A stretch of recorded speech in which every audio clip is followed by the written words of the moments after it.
दोस्तों, सऊदी अरब के अंदर काम करने वाले गैर मुल्कियों के लिए ओवर टाइम के हवाले से यहाँ पर मिनिस्ट्री की तरफ से जानकारी दी गई है कि अगर आपकी कंपनी आपसे ओवर टाइम कराती है और उसका अगर भुगतान नहीं करती है तो आप ऐसी सूरत में क्या कर सकते हैं। यानी आपको पैसे देने से मना करती है तो ऐसी सूरत में आप क्या कर सकते हैं। वैसे तो ज़्यादातर कंपनियां अपने वर्कर को ओवर टाइम करने के बाद पैसे देती हैं, लेकिन कुछ कंपनियां अपने वर्कर का ओवर टाइम रोक लेती हैं, नहीं देती हैं। तो उस सूरत में आपको क्या करना चाहिए। और यहाँ पर यह भी बताया गया है कि अगर आपसे ड्यूटी से ज़्यादा काम लिया जा रहा है तो फिर आपको ओवर टाइम मिलना चाहिए, और कंपनी ओवर टाइम नहीं दे रही है तो उस सूरत में भी आप क्या कर सकते हैं। यहाँ पर मिनिस्ट्री का नंबर जारी किया गया है, आप कॉल करके आप इसकी ऑनलाइन कंप्लेन भी कर सकते हैं, या फिर ऐप के जरिए भी आप ऑनलाइन कंप्लेन कर सकते हैं, या फिर डायरेक्ट आप मकतब अमल में जाकर भी कंप्लेन कर सकते हैं। तो यहाँ पर बताया ये गया है कि अगर कोई भी कंपनी या कफील अपने वर्कर से ओवर टाइम काम लेता है तो ये उसकी जिम्मेदारी है कि वो अपने वर्कर को वक्त पर ओवर टाइम का पैसा अदा करें, यानी सैलरी के साथ उसको ओवर टाइम का पैसा अदा करें।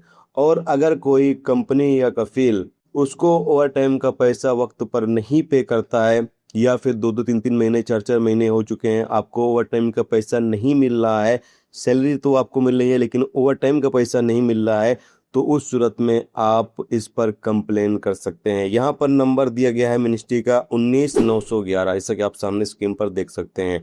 19 911 ये नंबर दिया गया है। आप इस नंबर पर कॉल करके अपनी कंपनी या कफिल के खिलाफ कंप्लेन कर सकते हैं कि आपको कंपनी और कफिल के द्वारा ओवर टाइम नहीं दिया जा रहा है। और एक चीज़ का आप लोगों को यहाँ पर ख्याल भी रखना होगा कि अक्सर क्या होता है कि आपका कफील या कंपनी आपसे जब एग्रीमेंट करता है तो उसमें वो ज़्यादा ड्यूटी लिखकर आपसे एग्रीमेंट करा लेते हैं। यानी आपको बताया ही जाता है कि आपकी 8 घंटे ड्यूटी है और एग्रीमेंट में आपका 10 घंटे ड्यूटी लिखा हुआ है।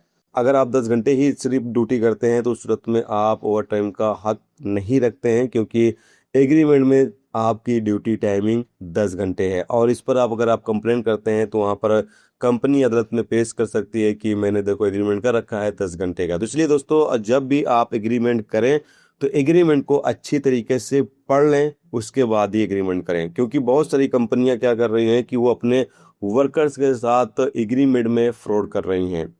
उनको पता है कि वर्कर को अरबी आती नहीं है, तो वो क्या करते हैं कि वो अपने हिसाब से एग्रीमेंट तैयार करती हैं और वर्कर से उनसे साइन ले लेते हैं, एग्रीमेंट करा लेते हैं या एग्रीमेंट को एक्सेप्ट करा लेती हैं कि वहाँ पर। जिसके बाद एक बार आपने एग्रीमेंट कर लिया तो 3 साल का, तो फिर आपको 2-3 साल एग्रीमेंट के मुताबिक ही काम करना होगा। आप कोई भी एक्शन कंपनी या कफिल के खिलाफ नहीं ले सकते हैं।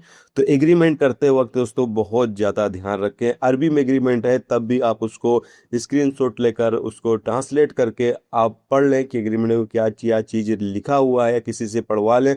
उसके बाद ही आप एग्रीमेंट सऊदी अरबिया के अंदर करें। तो ये एक इंपॉर्टेंट अपडेट, इंपॉर्टेंट जानकारी मिनिस्ट्री तरफ से दी गई। सोचा आप दोस्तों को इसकी जानकारी दे दी जाए।